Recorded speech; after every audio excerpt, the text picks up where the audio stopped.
¿Qué tal amigos y hermanos en Cristo? Bienvenidos a su canal Estudiando el Verbo. En esta ocasión vamos a reflexionar acerca de un tema que en estos días se celebra, la cual he titulado Sistema de falsa adoración. ¿Qué hay detrás del festejo de Semana Santa? Para ello, antes de abrir la palabra de Dios, quiero invitarles para que tengamos una palabra de oración. ¿Me acompañan? Bendito sea nuestro Padre que estás en los cielos. Te alabo y te glorifico, Padre eterno, porque solamente tú lo mereces.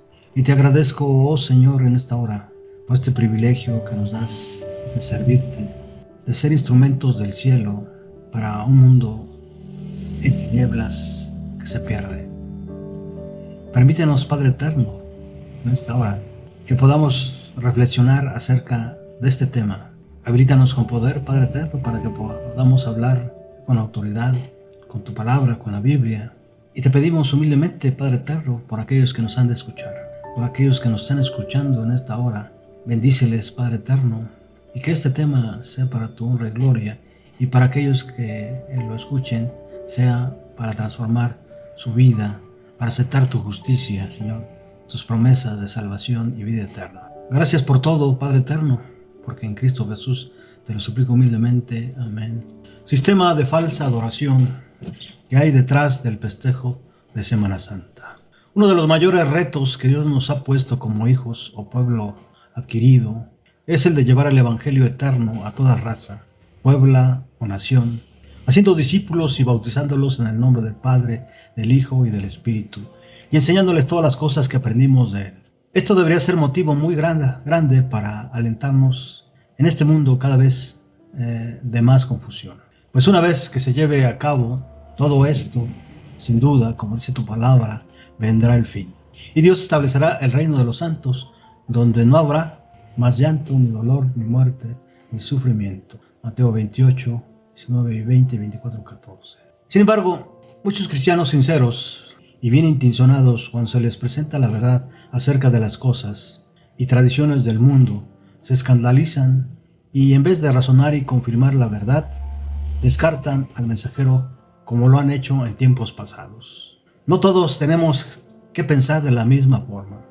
Dios ha dado a su pueblo diferentes dones a través de su Espíritu Santo, a fin de perfeccionar a los santos. Efesios 4, 11 y 12.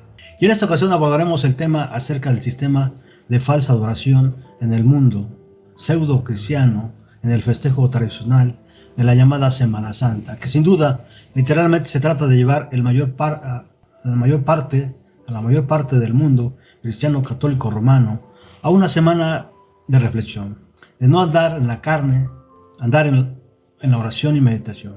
¿Es esto el verdadero propósito de la Gran Babilonia para todos aquellos que verdaderamente buscan a Dios, al Dios de los cielos? ¿Qué dice la palabra de Dios? ¿Qué dice Dios acerca de estas costumbres? Quiero invitarles para que vayamos a la palabra de Dios, al libro de libros, a la Biblia, y me acompañen.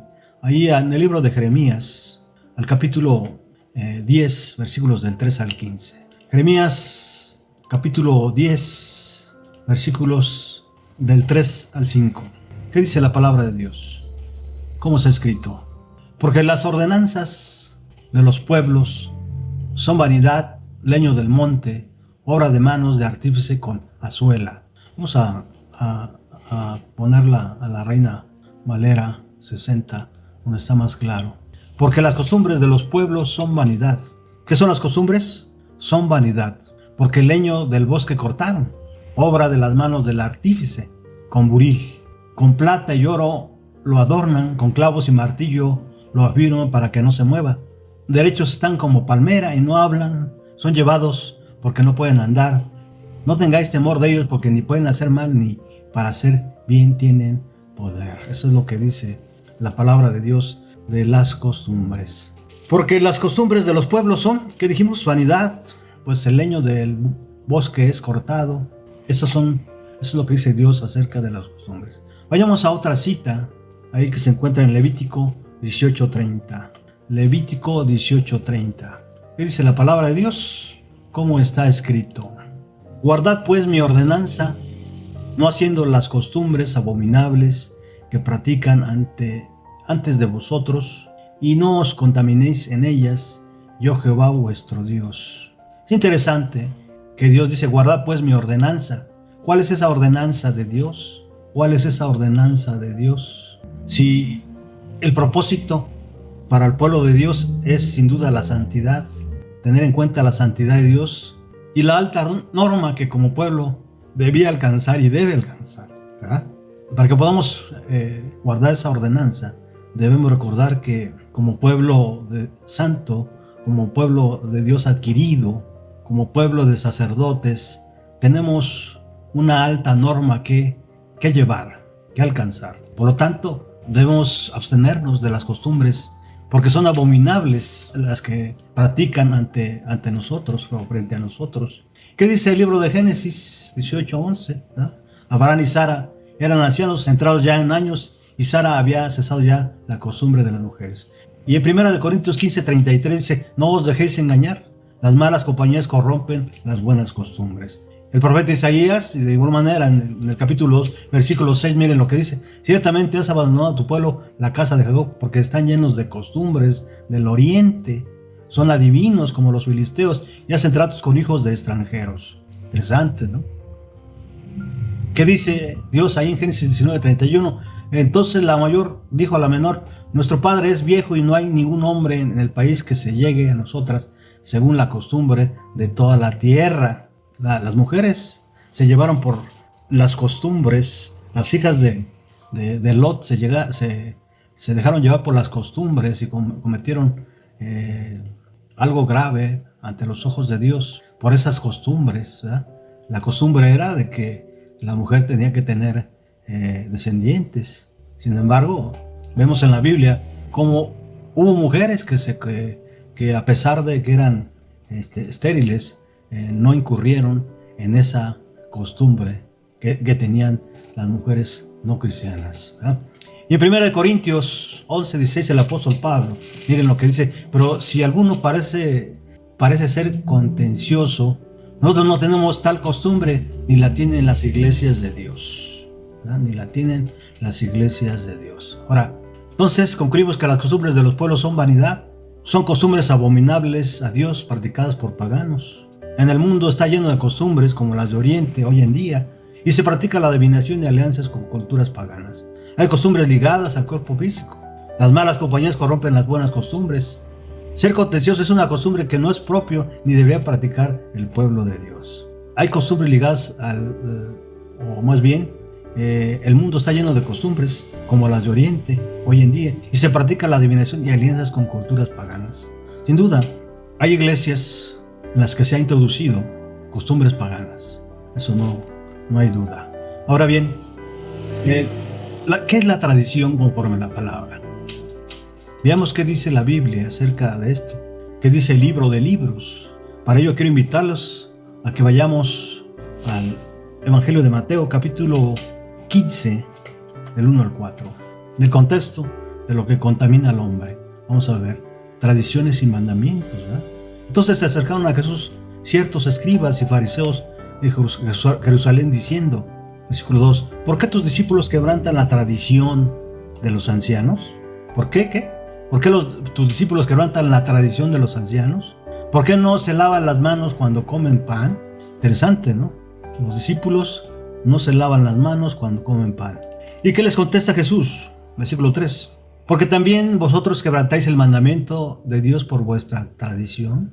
Sí. ¿Por qué también vosotros quebrantáis el mandamiento de Dios por vuestra tradición? Porque Dios mandó diciendo, honra a tu padre y a tu madre, y el que maldiga a su padre y a la madre, muera irremisiblemente. Sin duda, en este mandamiento, el quinto mandamiento de la ley de Dios, hay una promesa muy interesante que dice, honra a tu padre y a tu madre para que tus días se alarguen en esta vida. Y los escribas y fariseos no lo estaban haciendo. Tenían otras tradiciones. Es decir, habían dejado de lado los mandamientos de Dios por esas tradiciones. Por lo tanto, una tradición para Dios no es buena. Sí, pero vosotros decís, cualquiera que diga a su padre o a su madre, es mi ofrenda a Dios todo aquello con que pudiera ayudarte. Ya no ha de honrar a su padre y a su madre. Así que habéis olvidado el mandamiento de Dios por vuestra tradición. Jesús recrimina a los escribas y fariseos esta tradición con su actitud y poniendo como pretexto la ofrenda que daban a la iglesia, que levantaban la ley. ¿Qué más dice la palabra de Dios acerca de la tradición? En Colosenses 2:8, la palabra de Dios dice: mirad que nadie os haga cautivos por medio de su filosofía y vanas sutilezas, según la tradición de los hombres, conforme a los principios elementales del mundo, y no según a Cristo. Y en Hechos 6:14, porque les hemos oído decir que este Nazareno Jesús destruirá este lugar y cambiará las tradiciones que Moisés nos legó. Sin duda, en este versículo, para los judíos, la mayor parte de los judíos, las tradiciones eran más importantes que la palabra de Dios, que lo que nuestro Salvador les enseñaba. Y en Isaías 29:13 dijo entonces al Señor: por cuanto este pueblo se me acerca con sus palabras y no me honra con sus labios, pero se aleja de mi corazón y su veneración hacia mí es solo una tradición aprendida de memoria. A este versículo, sin duda, Jesús hace referencia y les dice ahí en Mateo 15:7: hipócritas, bien profetizó de vosotros Isaías cuando dijo: este pueblo de labios me honra, mas su corazón está lejos de mí, pues en vano me honran enseñando doctrinas y mandamientos de hombre. Esas son las tradiciones, doctrinas y mandamientos de hombre, filosofías. Y en Marcos 7:8, Jesús dice: dejando el mandamiento de Dios, os aferráis a la tradición de los hombres. Y en Marcos 7:13, y validando así la palabra de Dios por vuestra tradición, los cuales habéis transmitido y hacéis muchas cosas semejantes a estas. Luego entonces concluimos en esta parte de las tradiciones, que las tradiciones quebrantan los mandamientos de Dios. Las tradiciones se basan en principios elementales humanos y no según el consejo de Cristo Jesús. Las tradiciones generan alejamiento de Dios y solo es un ejercicio de memoria. Los hombres se aferran a las tradiciones invalidan la palabra de Dios. Si permitimos que Cristo cambie nuestras vidas, hará que las tradiciones sean desarraigadas de nosotros. ¿Por qué inicié con esto de las costumbres y tradiciones?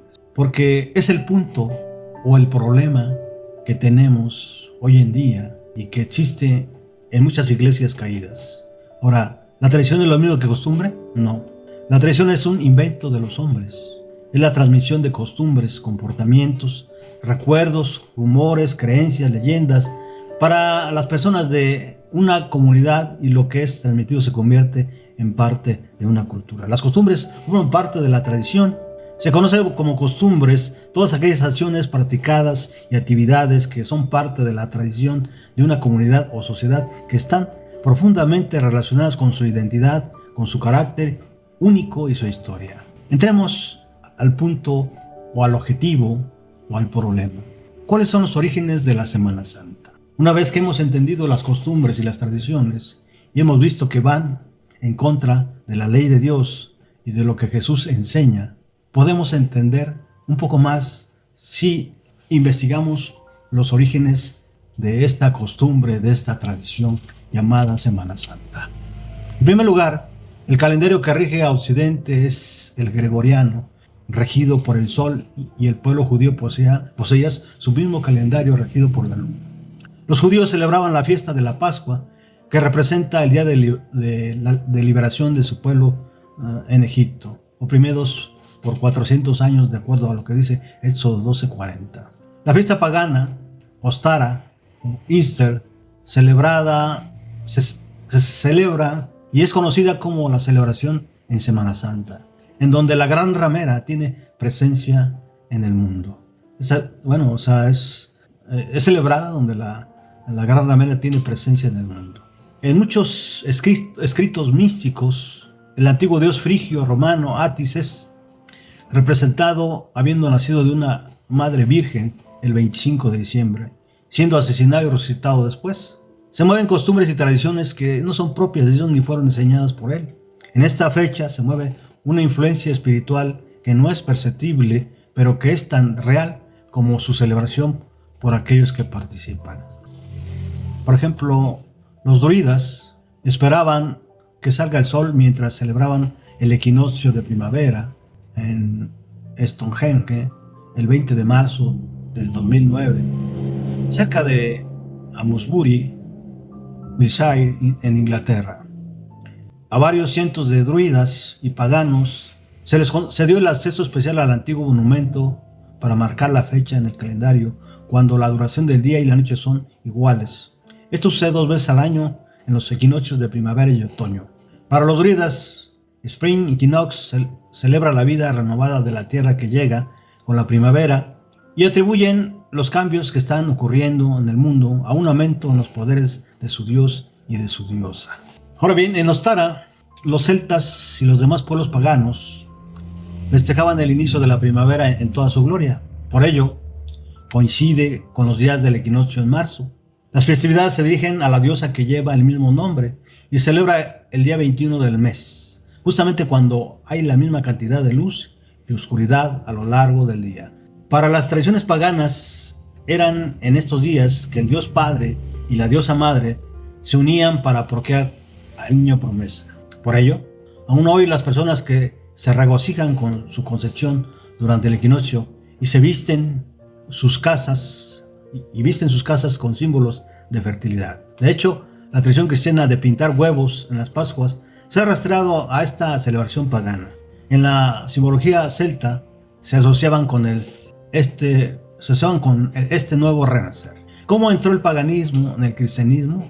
Sin duda, cuando había una era de tinieblas espirituales. El apóstol Pablo, en su segunda carta a los tesalonicenses, predijo la gran apostasía que había de resultar en el establecimiento del poder papal.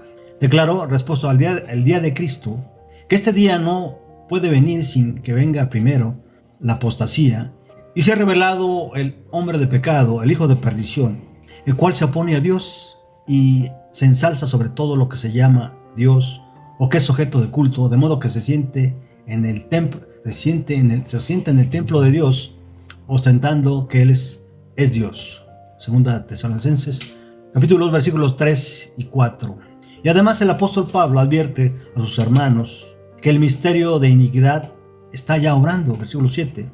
Ya en aquella época veía él que se introducían en la iglesia errores que prepararían el camino para el desarrollo del papado. Poco a poco, primero solapadamente y a hurtadillas, y después con más desembozo, conforme iba cobrando dominio sobre los espíritus de los hombres, el misterio de iniquidad hizo progresar su obra engañosa y blasfema. De un modo casi imperceptible, las costumbres del paganismo penetraron en la iglesia. El espíritu de avenencia y de transición fue coartado por algún tiempo por las terribles persecuciones que sufriera la iglesia bajo el régimen del paganismo. Mas habiendo cesado la persecución y habiendo penetrado el cristianismo en las cortes y palacios, la iglesia dejó a un lado la humilde sencillez de Cristo y de sus apóstoles por la pompa y el orgullo de los sacerdotes y gobernantes paganos y sustituyó los requerimientos de Dios por las teorías y tradiciones de los hombres. La conversión nominal de Constantino a principios del siglo IV causó gran regocijo y el mundo, disfrazado con capa de rectitud, se introdujo en la iglesia. Desde entonces la obra de corrupción progresó rápidamente. El paganismo, que parecía haber sido vencido, vino a ser vencedor. Su espíritu dominó a la iglesia, sus doctrinas, ceremonias y supersticiones se incorporaron a la fe y al culto de los que profesaban ser discípulos de Cristo. Esta avenencia entre el paganismo y el cristianismo dio como resultado el desarrollo del hombre del pecado, predicho en la profecía, como oponiéndose a Dios y ensalzándose a sí mismo sobre Dios. Este gigantesco sistema de falsa religión es obra maestra del poder de Satanás, un monumento de sus esfuerzos para sentarse en el trono y reinar sobre la tierra según su voluntad. Conflicto de los siglos, página 48. Una de las principales doctrinas del romanismo enseña que el Papa es cabeza visible de la Iglesia Universal de Cristo y que fue investido de suprema autoridad sobre los obispos y los pastores de todas partes del mundo. Aún más, el Papa se le han dado los títulos propios de la divinidad, se le ha titulado Señor Dios Papa y se le ha declarado infalible. Exige que todos los hombres le rindan homenaje, la misma petición que sostuvo Satanás cuando tentó a Cristo en el desierto. La sostiene aún por medio de la Iglesia de Roma y muchos son los que están dispuestos a rendirle homenaje. Conflicto de los siglos, página 48.3.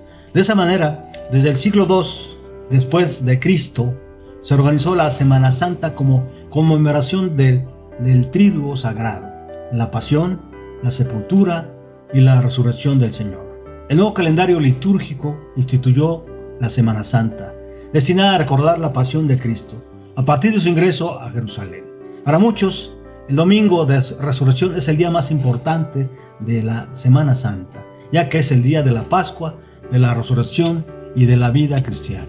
Ahora, es importante en este tema, es importante para su servidor, además, el origen de esta fiesta, de esta celebración de Semana Santa, y de conocer lo que Dios dice acerca de las costumbres y tradiciones, también conocer o aprovechar para presentar el propósito de la obra de nuestro Señor Jesucristo. De acuerdo a lo que dice el Evangelio de Juan, capítulo 3, versículos 16 y 17, porque de tal manera amó Dios al mundo, que dio a su Hijo unigénito, para que todo aquel que cree en Él no se pierda, mas tenga vida eterna.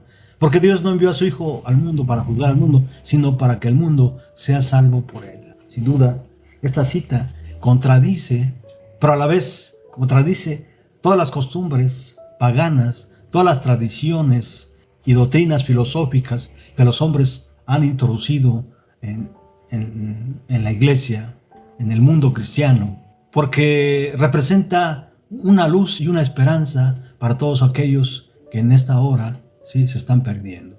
El apóstol Pablo, en Hebreos 9:26, al hablar del propósito de la obra de nuestro Señor Jesucristo, miren lo que dice: de otra manera le hubiera sido necesario sufrir muchas veces desde la fundación del mundo, pero ahora una sola vez es la consumación de los siglos, se ha manifestado para destruir el pecado por el sacrificio de sí mismo. Jesús se presentó en este mundo no solo para hacer milagros, no solo para traer bendiciones, sino para destruir las obras del diablo.